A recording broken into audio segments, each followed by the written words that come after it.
Correction de la dictée, l'automne en forêt, les CM1. Donc, vous avez avec vous un stylo vert et vous êtes attentif à la dictée. Vous me prenez la correction en vert, s'il vous plaît. L'automne en forêt. Donc, l'automne, ça s'écrit automne.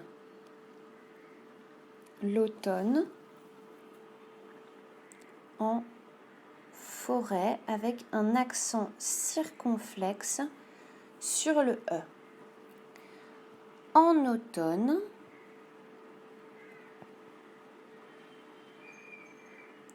le soleil, donc là on est sur le son ei qui s'écrit au masculin avec un seul L. Le soleil se fait, le verbe faire, donc c'est il se fait, puisque c'est le soleil, se fait rare. Se fait rare, ça veut dire il n'est pas très présent. En automne, le soleil se fait rare, virgule, les feuilles, donc c'est comme les feuilles de papier, sauf que là on parle des feuilles des arbres, évidemment au pluriel, se colorent, donc ça veut dire elles changent de couleur.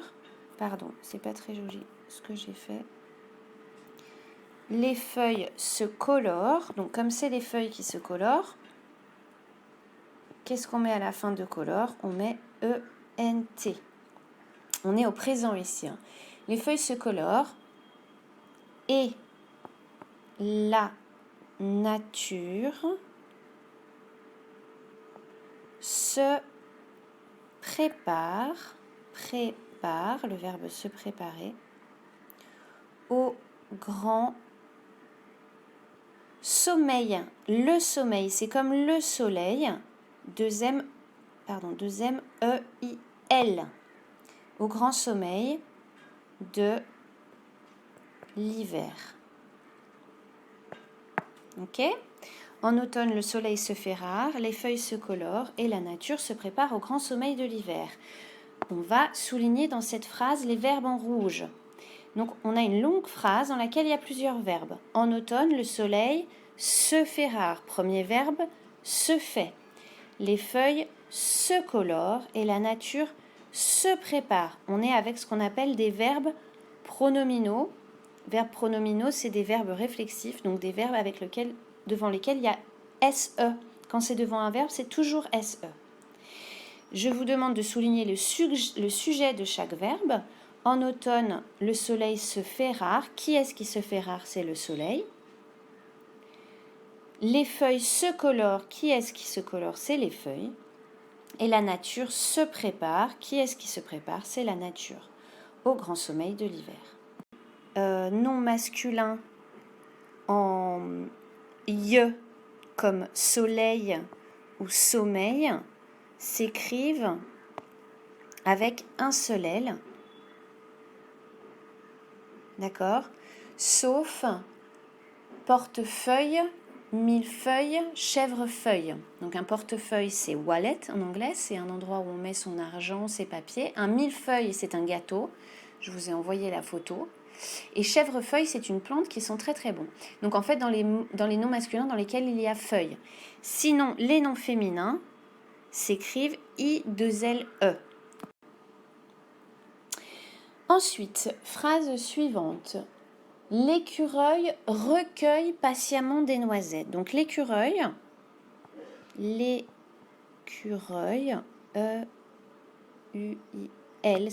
c'est au masculin, donc il y a un seul L à la fin. Recueil, c'est un verbe qui n'est pas facile à écrire. C'est comme le verbe accueille. Donc c'est le verbe recueillir. L'écureuil recueille. C'est U-E-I-2-L-E. Je recueille, tu recueilles, il recueille. On va avoir un E. C'est les verbes du troisième groupe, comme le verbe offrir ou ouvrir. Donc c'est E-E-S. Le recueil, l'écureuil recueille. Patiemment, donc une petite révision de notre cher adverbe patiemment, donc qui s'écrit E-2-M-E-N-T, puisqu'il vient de patient, qui s'écrit E-N-T. Recueille patiemment des noisette. Donc c'est noisette en anglais, c'est des nuts, mais c'est pas... C'est hazelnuts. C'est celle qu'il y a dans le Nutella. L'écureuil recueille patiemment des noisettes. On s'arrête un tout petit peu sur cette phrase. L'écureuil recueille patiemment des noisettes. Je vous demande de souligner le verbe conjugué. Donc c'était recueille. Le verbe conjugué. Le sujet. Qui est-ce qui recueille? C'est l'écureuil. Sujet.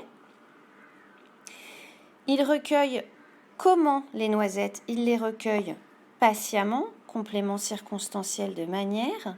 Et attention, tout nouveau, l'écureuil recueille quoi? Des noisettes.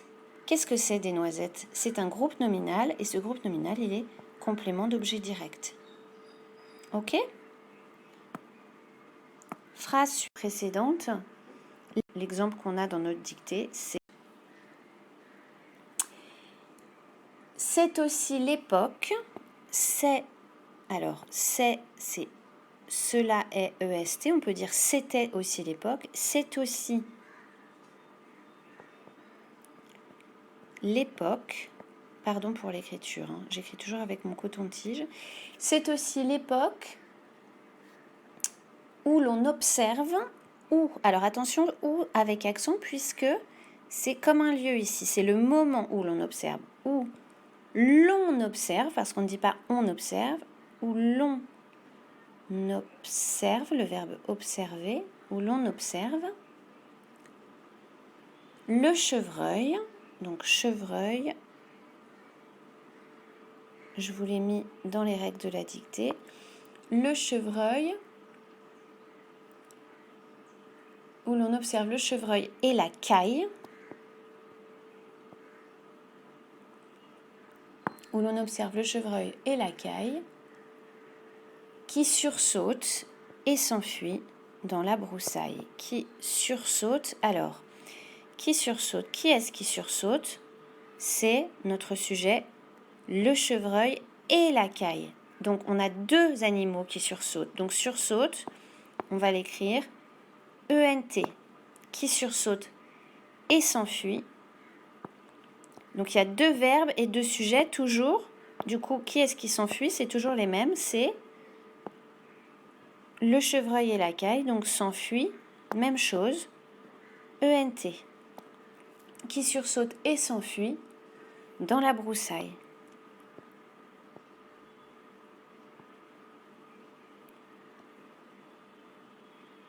Dans la broussaille, I2LE. Donc ça, c'est en lien avec les règles qu'on va voir cette semaine. Donc les règles qu'on voit cette semaine dans cette dictée, ce sont les noms en I ou IL ou I2LE. Donc comme on l'a vu dans les diapositives, la caille et la broussaille. Donc ici, c'est du féminin. Ça s'écrit I2LE. Voilà, je vous rappelle que pour compter vos points à la dictée, même si là, ce n'est pas la vraie dictée, mais si jamais vous voulez compter vos points, c'est 0,5 par point par faute et 1 point par faute sur les règles. Voilà, là, je vous ai juste envoyé les règles, la fiche de préparation et je vous enverrai le texte de la dictée à préparer pour la semaine prochaine.